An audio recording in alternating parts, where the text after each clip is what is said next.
Before we start, please don't forget to like and subscribe. It happened under the lights of downtown Los Angeles, top of the world, or so it seemed.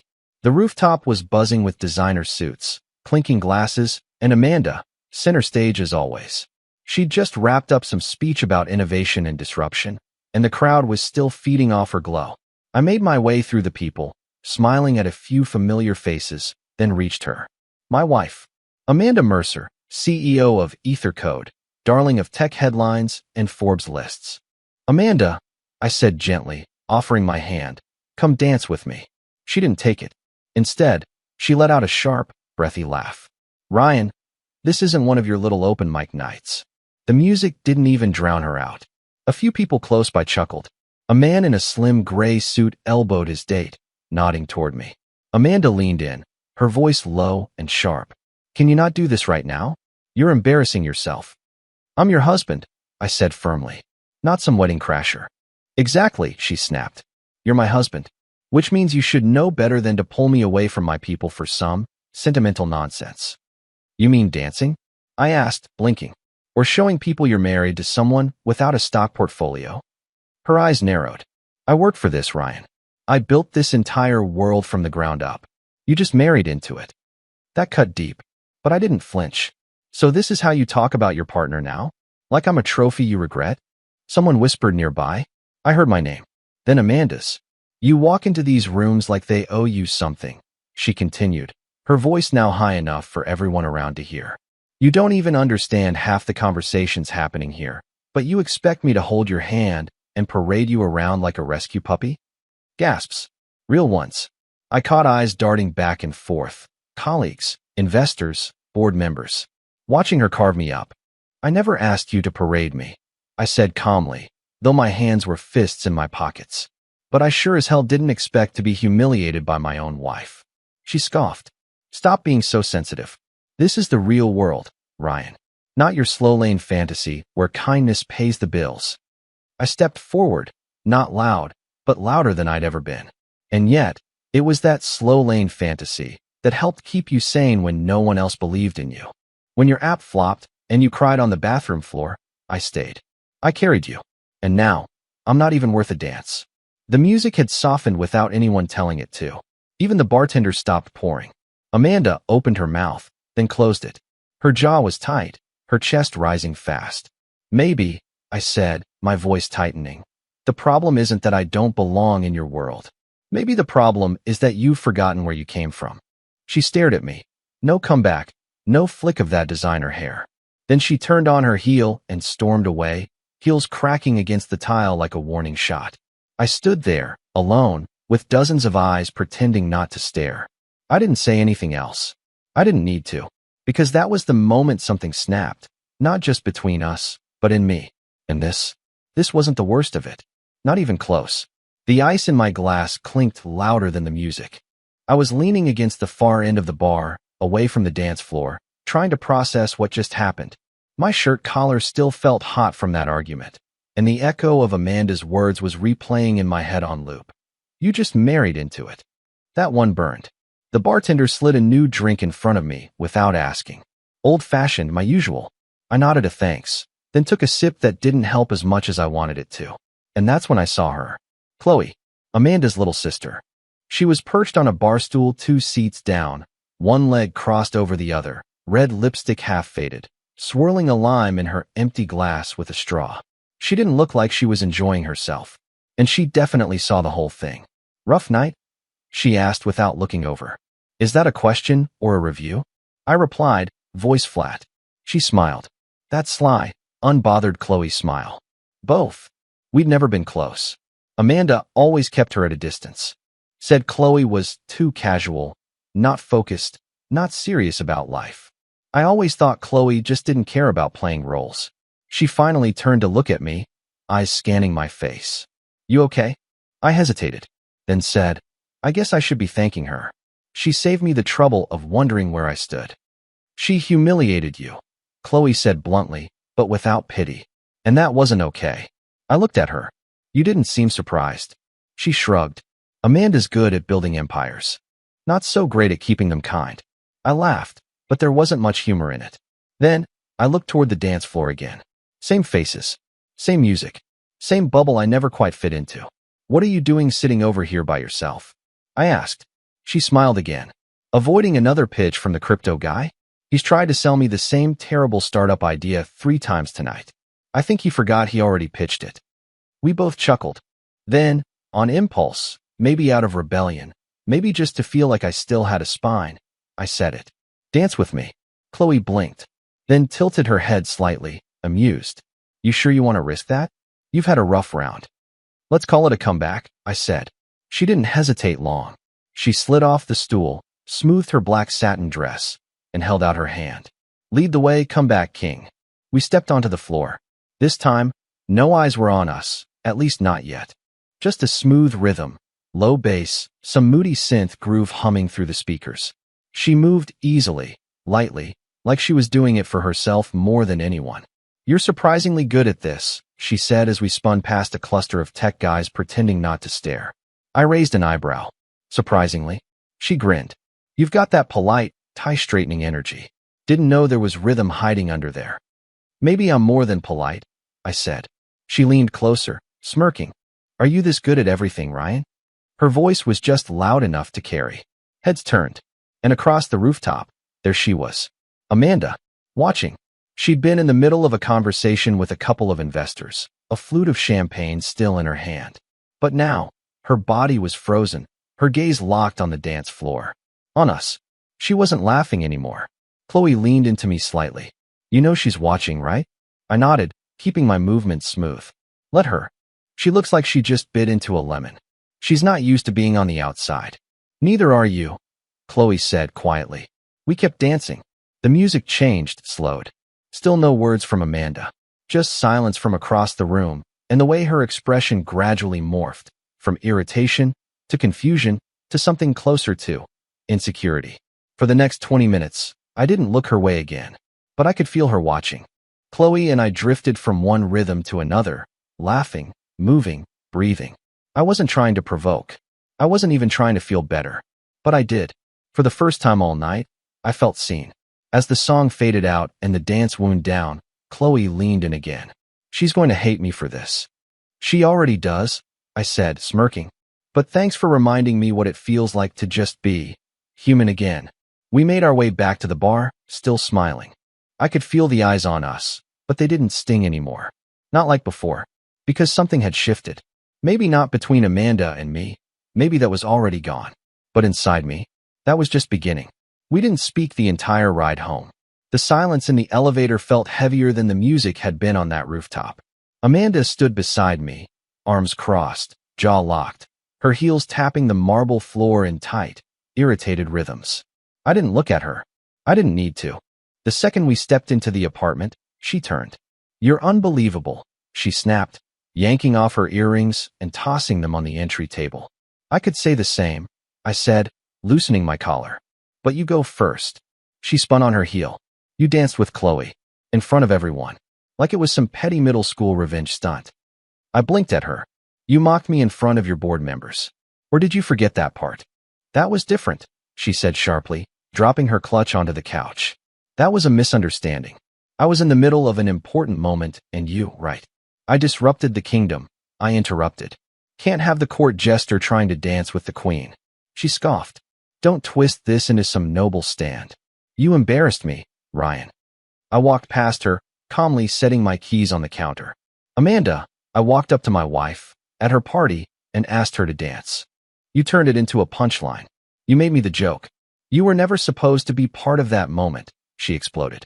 That floor was for networking, not for some emotional gesture. Is that what I am now? An emotional gesture? She didn't answer.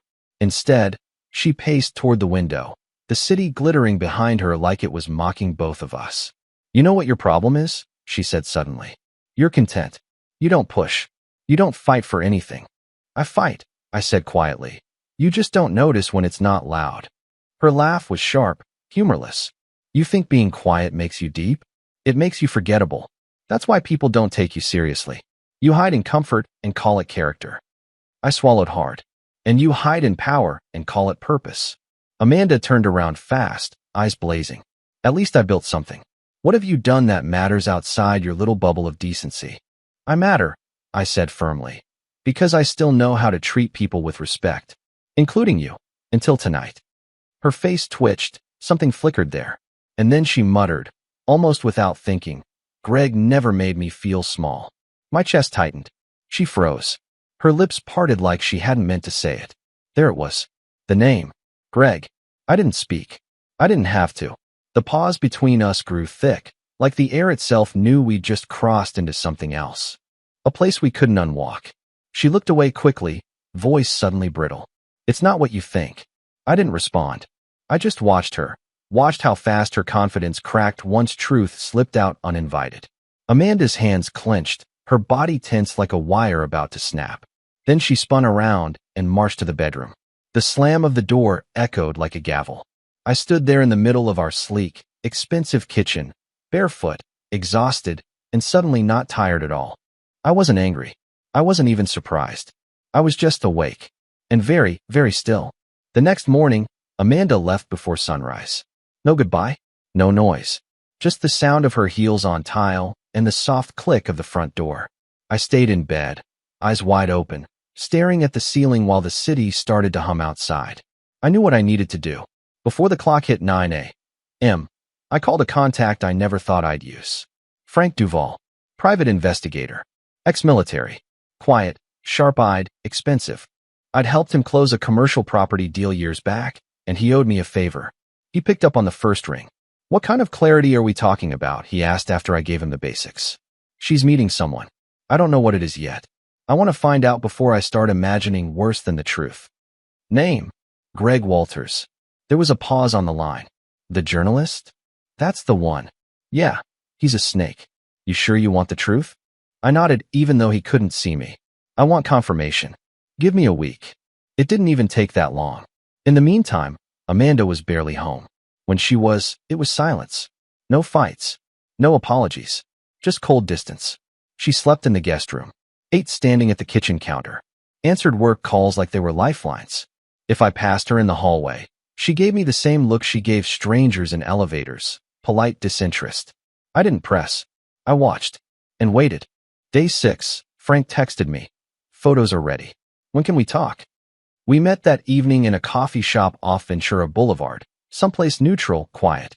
He slid the folder across the table like it contained classified files. I opened it slowly.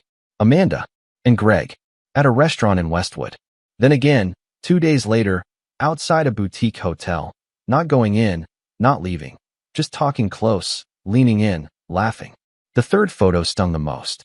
They were in a bookstore cafe, her hand on his wrist across the table, head tilted, eyes locked. It looked intimate, comfortable, familiar, but not physical. Nothing you could take to court.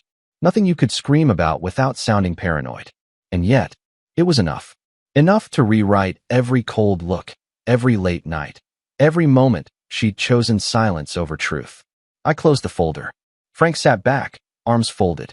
It's not technically cheating. No, I said quietly. It's something worse. He gave a slow nod. You want me to keep digging? No, I said. This is plenty. He didn't ask why, and I didn't explain. Because what I saw wasn't just Amanda making time for someone else. It was her showing him a version of herself I hadn't seen in months. Maybe longer. I left the coffee shop with the folder under my arm. No plans. No confrontation. Just a new silence. This time, it was mine. Amanda came home late. Again. I was sitting at the dining table, no TV on, no music, just silence and the folder in front of me. She walked in with her usual effortless poise, dropped her bag on the kitchen stool like this was any other night, and reached into the fridge. Long day, I asked evenly. She paused, then glanced over her shoulder. Back-to-back meetings. I told you. I stood and slid the folder across the table toward her. It landed softly, but it felt like a thunderclap in the room. Amanda stared at it, then slowly walked over, her expression unreadable. She opened the flap. Her hands didn't shake, but her face drained. There was no dramatic reaction, no gasp, no denial, just a cold stillness. Then, she looked up. You had me followed? I had questions, I said calmly. You weren't answering them. She closed the folder, almost gently.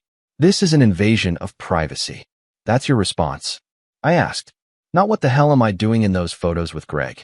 Just a lecture about privacy? Amanda crossed her arms, deflecting. We were talking.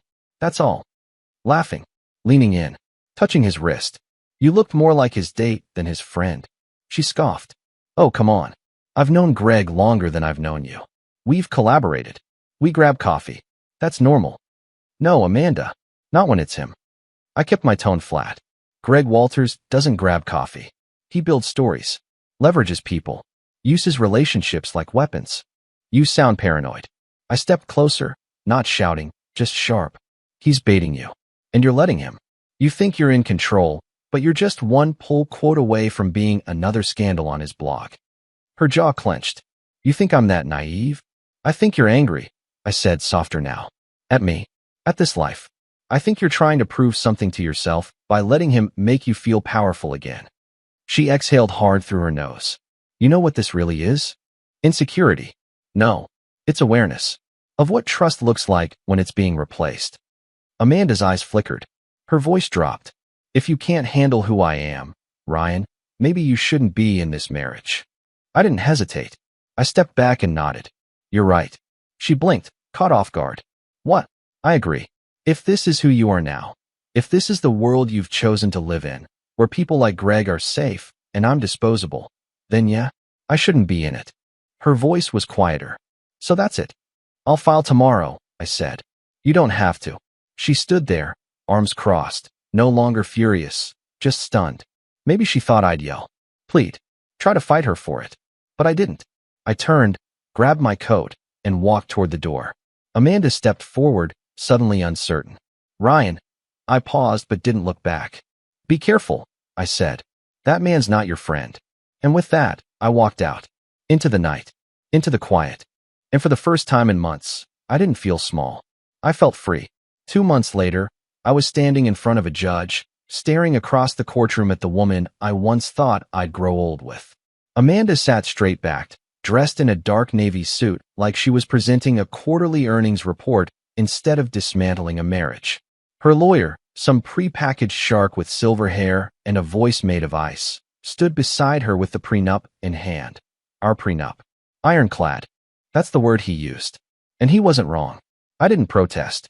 I didn't argue for more. Amanda had her empire, and she came in ready to protect every inch of it.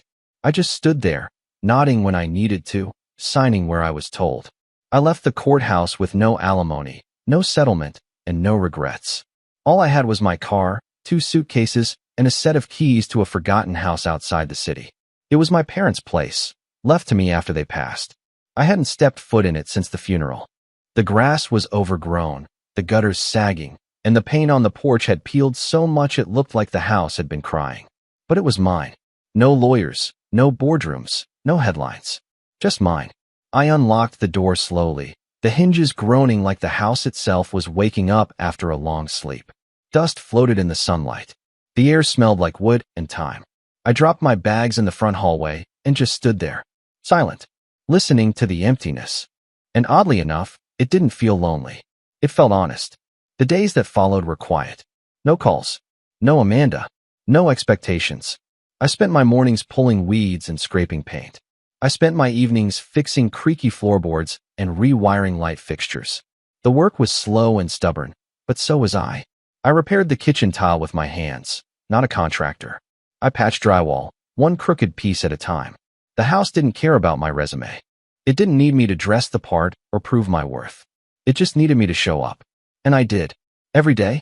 Sometimes I catch myself thinking about our apartment in the city, the sleek white countertops, the spotless hardwood floors, the view from the 22nd floor that Amanda never had time to enjoy.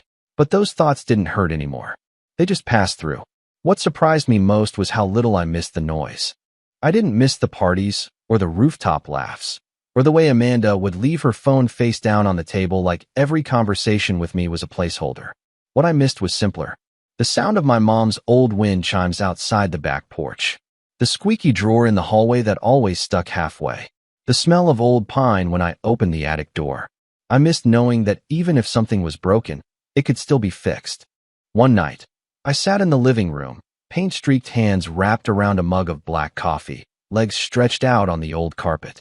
The fire crackled in the stone hearth, soft and steady. I looked around and realized I was okay. Not healed, not whole, but okay. There was a kind of peace in the rebuilding, in knowing that every nail I hammered, every wall I sanded, it all came from me. No masks, no performance, just a man, a house, and the choice to start over. And sometimes, that's more than enough. Still here? Give this video a like, it really helps. It was close to midnight when my phone lit up. I was sitting on the porch of the old house, blanket over my shoulders, a slow rain tapping against the railing. The screen buzzed again. One message. Amanda, can you come get me? Please. I stared at the text for a long time. No follow-up. No emoji. Just that one sentence. Off balance, like it came from a version of her I barely recognized. I typed, "Where are you?" She sent back the name of a bar downtown, one I remembered from her earlier days in the startup scene. The kind of place where every drink cost too much and every conversation tried to sound smarter than it was. I didn't ask why. I just got in the truck and drove. The bar was mostly quiet by the time I pulled up. A few stragglers hovered under the awning, laughing too loudly, dragging on cigarettes like they were trying to hold on to something.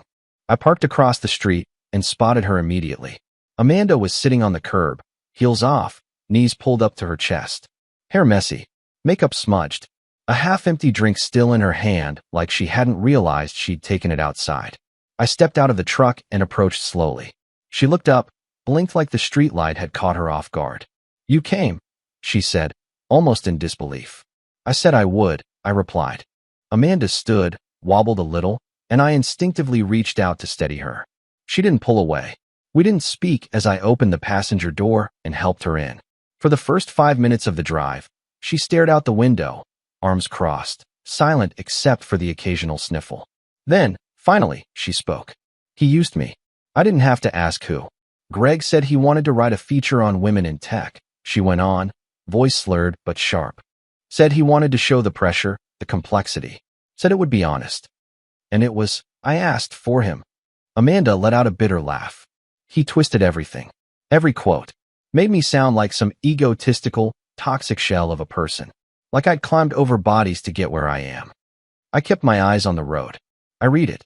She turned toward me. "You read it?" It wasn't hard to find. It was everywhere. Her voice cracked. "He said I was cold, ruthless. Said I laughed when you lost your job. Said I married you for status. Did you?" I asked without emotion. She didn't answer. Just wiped her eyes with the sleeve of her coat and sank deeper into the seat. "He told me I'd come off strong. I thought it'd make people respect me more." "And now?" I asked. She looked at me, really looked at me, for the first time in a long time. "Now, no one will return my calls. 3 board members stepped down this week. Investors are pulling out. I'm radioactive." The rain was heavier now. Streetlights blurred on the windshield. Her voice dropped to a whisper. I thought I had control of everything. I didn't respond. As we pulled into the circle drive of her condo building, she turned toward me again. Her mascara was a mess, her lipstick faded.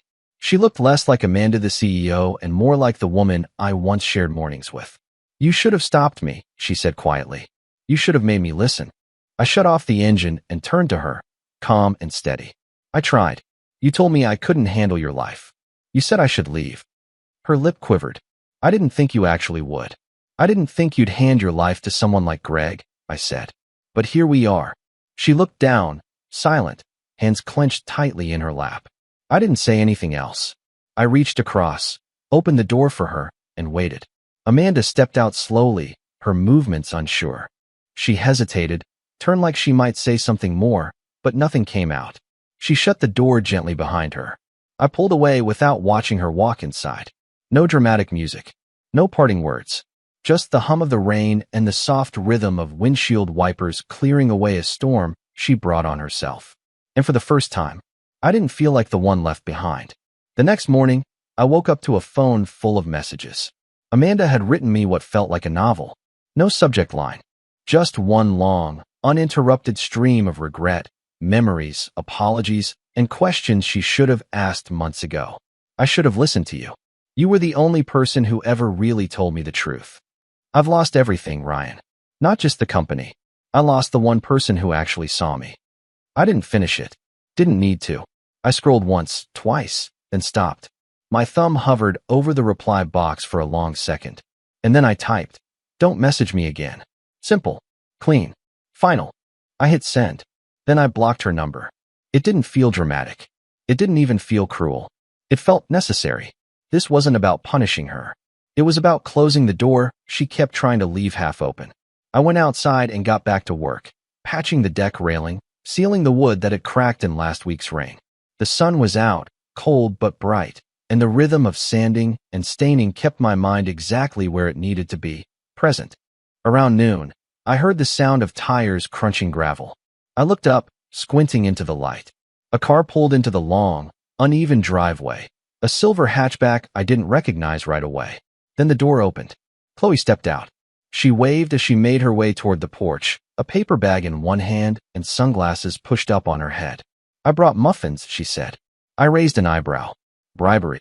She smirked. "Breakfast." I let her in.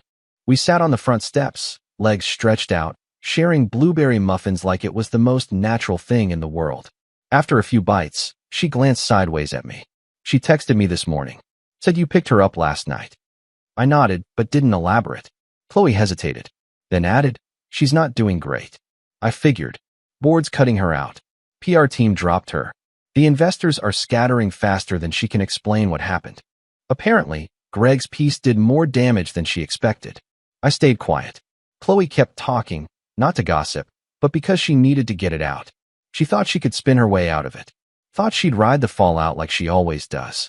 But this time, no one's buying it.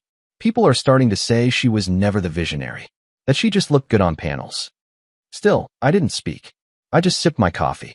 Chloe watched me for a moment, then said softly, "You're really done with her, aren't you?" I finally looked at her. I was done the moment she made me feel small for staying honest. She nodded slowly, brushing a crumb off her jeans. "I'm not defending her, Ryan. I know what she did.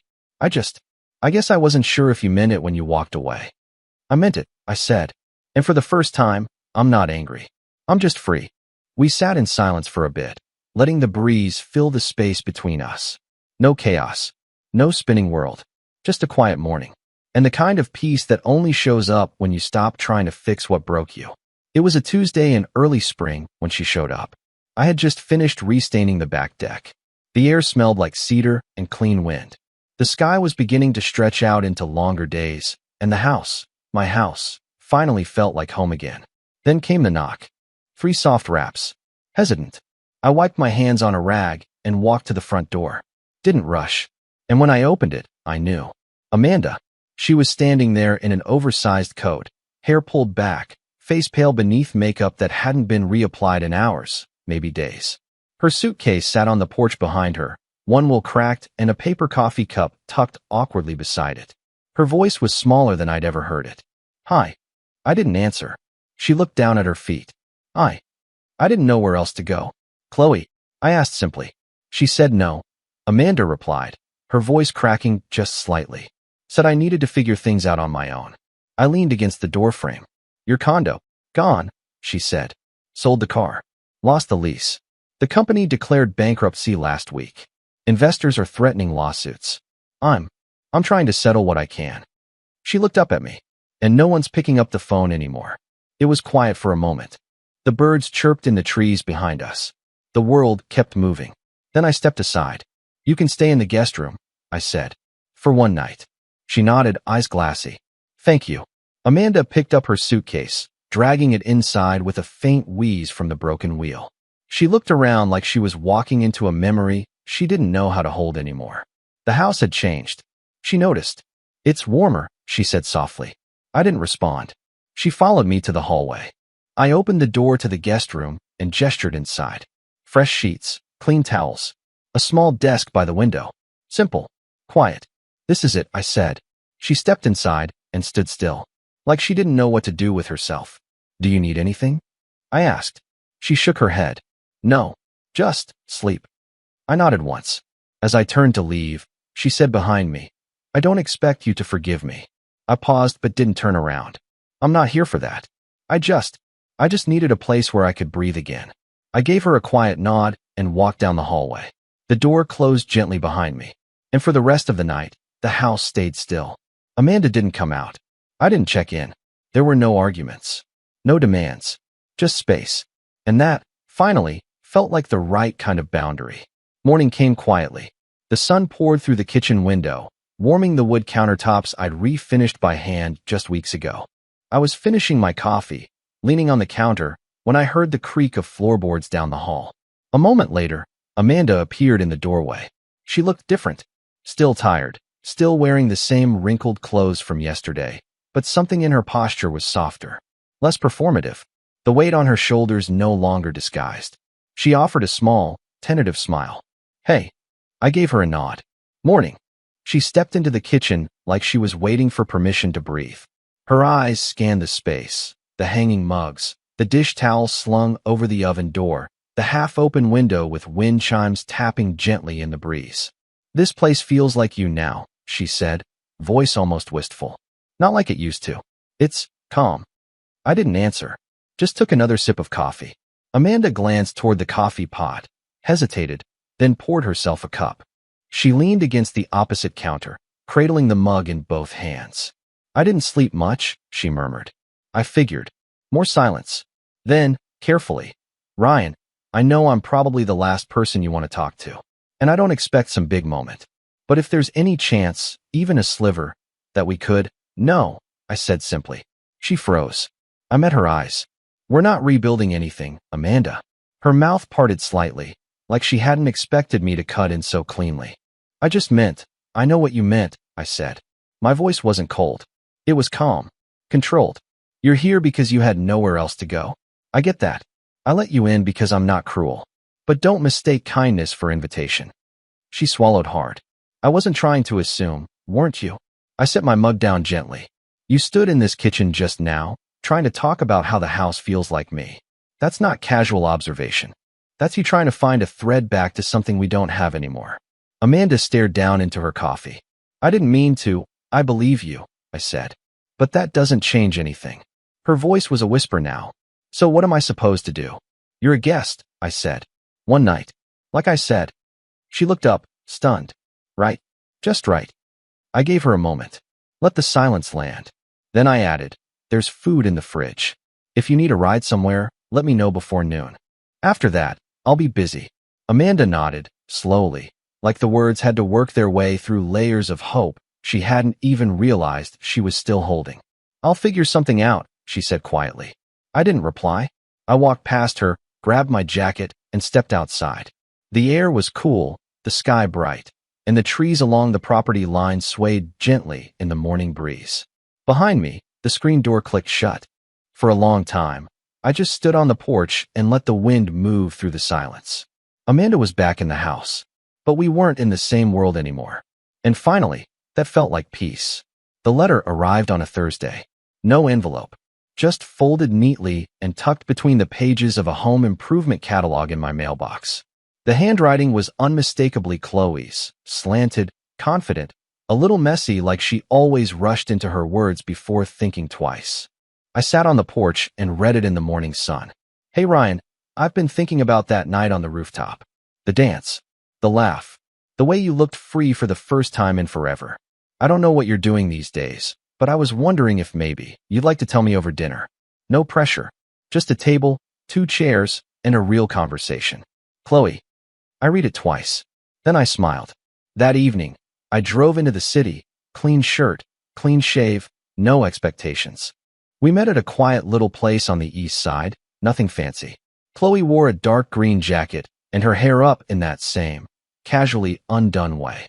She didn't try to say the right thing. She just asked me how I was, really, and listened when I answered. We talked until the waiter stopped refilling our glasses. And when I got home, the house was quiet. Amanda's room was empty. Sheets folded, towel gone, suitcase missing. Not a note, not a goodbye, just absence. The kind that didn't ache.